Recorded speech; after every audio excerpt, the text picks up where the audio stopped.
किरल गड़िया धराई दा बलमुआ कहता कि ये जी शिवरात्रि आ गई बा और बाद में अप्रैल में नवरात्रि भी आवत है। रउआ शिवरात्रि पे तो ना ही नहीं हो लेकिन नवरात्रि में जरूर आ जाइए। आ कहता नहीं कि ठीक बा अगर रुआ ना जाई तो हमरा खातिर आई यहाँ से कटिहार नजदीक नु पड़ी कहा तरी कटिहार से हमरा के गाड़ी धरा दी तनी माई के दर्शन करिए और रउआ खातिर कुछ मांग भी लेती कि हमरा पति के उम्र लंबा करी और उनका के तनी जो इनकम बा ओकरा के बढ़ा दी ताकि हमार सैया जी हर नवरात्रि हमरा संगे रहे। ये हर पत्नी के इच्छा होला कि अगर कबो दर्शन करे जाए तो अपना पति देव के संगे ही जाए। कहा तरी किरल गड़िया धराई दा बलमुआ किरल गड़िया धराई दा रे लगड़िया धराई दा रे लगड़िया धराई दा निहोरा करत मेहरारू किरल गड़िया धराई दा रे लगड़िया धराई दा रे लगड़िया धराई दा। मेहरारू तीन प्रकार से बोले नहीं एगो बड़ा मीठा बोले ले तनी कुछ कहा हमरा के रहो जी कहीं हमनी के माने खातिर तैयार बानी बस कह के तो देखी। वाह ऐसे बोले तो जैसे हमरा के ढाठा तरु यार। ये रेलगाड़ी से नहीं मुखिया जी के फॉर्च्यूनर से जाएगी। इनका के हम मुर्गी पे बैठा के भेजा ये ट्रेन से ना जाइए इनका के मुर्गी पे बैठा के भेजेंगे और उसे ना जाइबू तो फिर पता चली कि जब ना ठेला पे आजकल सेब संतरा अंगूर बिकाता हो केहू के भाड़े पे ले लेवे के तनी प्यार से बोला कि ए जी हमरा के दर्शन करे जाए के बा अब केहू से कुछ मांगबू तो तनी प्यार से एगो कहावत बा एगो कहावत बाटे ताकल करा तनी प्यार से लेकिन वो तो ताके के रहे लेकिन इनका खातिर कि बोलल करा तानी प्यार से। ये जुबान ऐसा चीज होला कि थप्पड़ भी खियावेला अब मिठाई भी खियावेला सही बात बा ना लेकिन वो कैसे कहा तारी ए चाची हमके लगा था चाची भी कबो चाचा के कहले हुई कि तनी ए बुढ़ऊ सुनी ना तनी हमरा के माई के दर्शन करे के बा करा देती ना बुढ़ौती आ गई कब से घर में बैठल बानी जी। लेकिन आजकल के मेहरारू हो गई ए जी सुनी ना किरल गड़िया और धराई दा बलम जी रे लगड़िया धराई दा।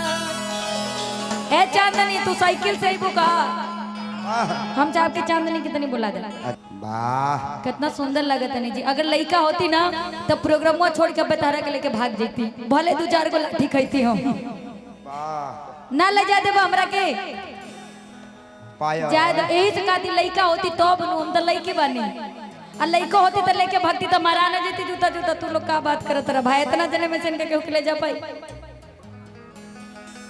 किरल गड़िया धराई दा बलमुआ किरल गड़िया धराई दा बलमुआ जाइब बैजनाथ नगरी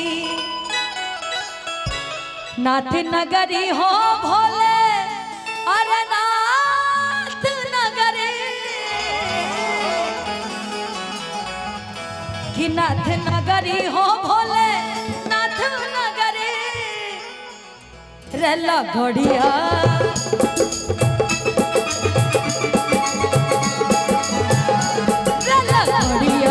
धराई दा बलमुआ जाइब भोलेनाथ नगरी रेला घड़िया धराई दा बलमुआ जाइब भोलेनाथ नगरी नाथ नगरी हो बज नाथ नगरी नाथ नगरी हो बज नाथ नगरी।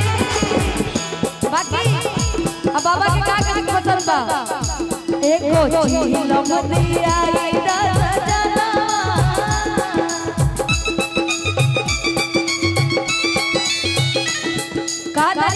रमेश दीवादा के साथ बाबा के चिलम चढ़ाई बाबा खुश हो जाइए। सब जाना था कि बाबा चिलम के बहुत बड़ा भक्त बनी। एको चिलम दिवाई दा बाबा जाई बा बैजनाथ नगरी। एको चिलम दिवाई दा बाबा जाई बा बैजनाथ नगरी।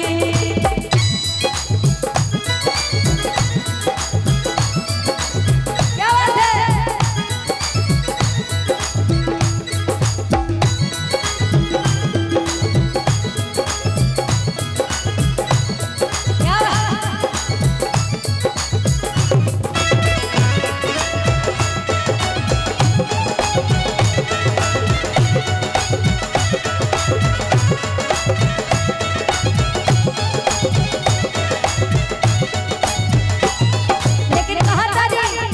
सुन ले बड़े बाबा के ले बाबा सुन ले बड़े बाबा के महिमा भारी।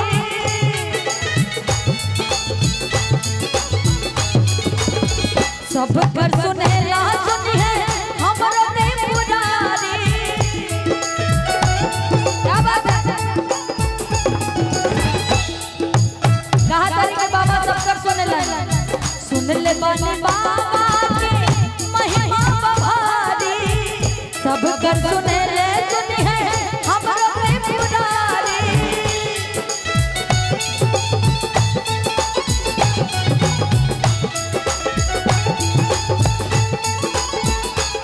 लेकिन कहा तारी एको टिकट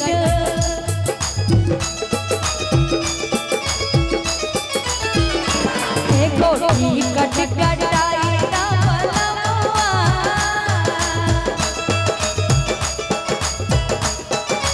ए चांदनी चांदनी तू तो तोहार दुनिया लगबा। अच्छा ये बताई अगर ऐसा मेहरान रही तो क्या क्या दर्शन करावे ले जाए तनी हानि भाग बताई तब। बड़ा कम लोग बा भाई। एक टिकट कटाई दा बलमुआ।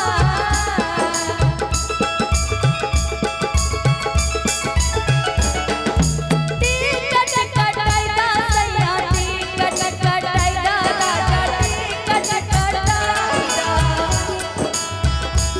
ऐसे के भूत लवेला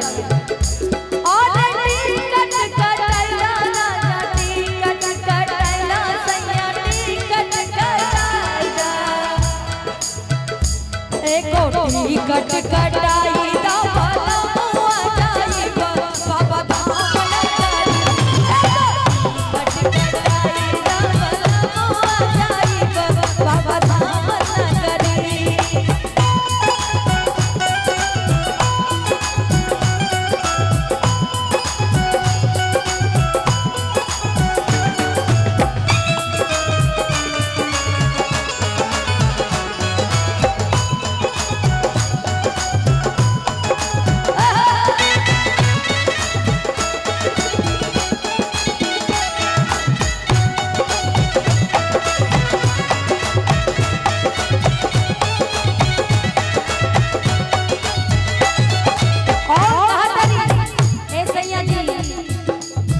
बिगड़ी बनावल बज नाथ जी के नामवा।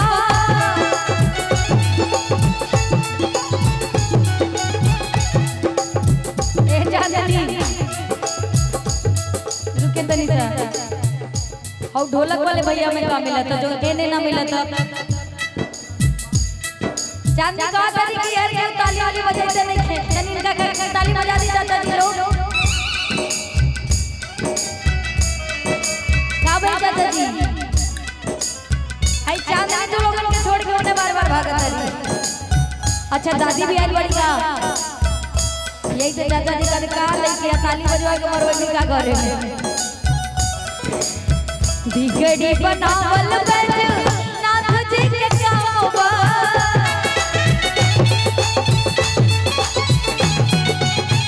दर्शन करे रे बाबा मिलला रामवा।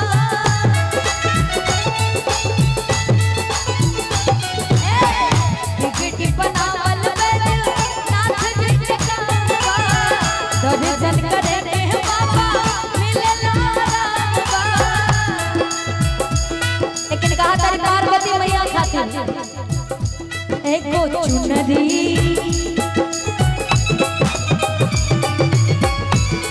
एको चुनरी मंगवाई दा बलमुआ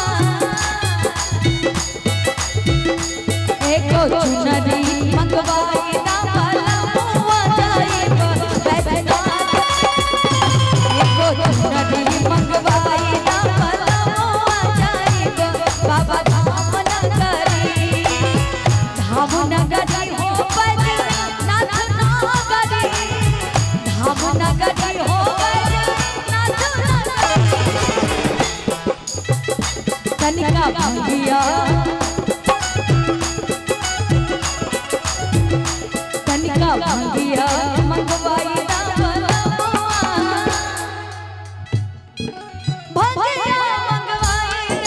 भंगिया मंगवाई दा सैया भंगिया मंगवाई दा क्या बात है हो तनिका भंगिया पिसाई दा बलमुआ जाइब बैजनाथ नगरी भंगिया मंगवाई दा बलमुआ जाइब बैजनाथ नगरी धाम नगरी हो बैजनाथ नगरी धाम नगरी हो बैजनाथ नगरी। एक मिनट रुकिएगा। अच्छा लगा था कि ना केकरा के मजा आवत नहीं ऐसे हाथ उठा के बताई।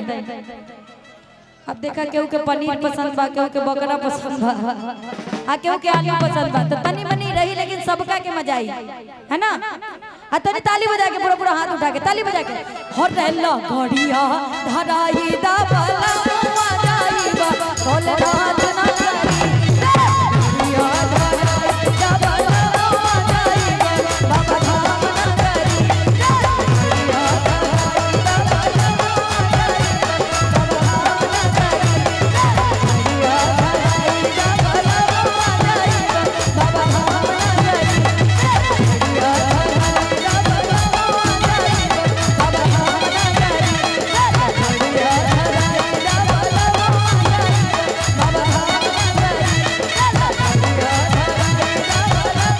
जाइब बाबा धाम नगरी। वाह वाह तहरा का भइल बा